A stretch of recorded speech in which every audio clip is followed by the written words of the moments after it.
పడనివ్వడు. కనికరపూర్ణుడే నీ కన్నీరు తుడుచును. సియోను దేవుడే నేను సిగ్గుపడనివ్వడు.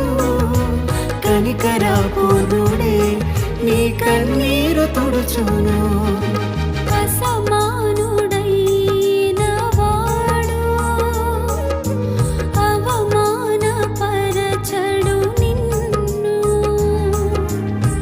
ఓటమి ఎరుగని మన దేవుడు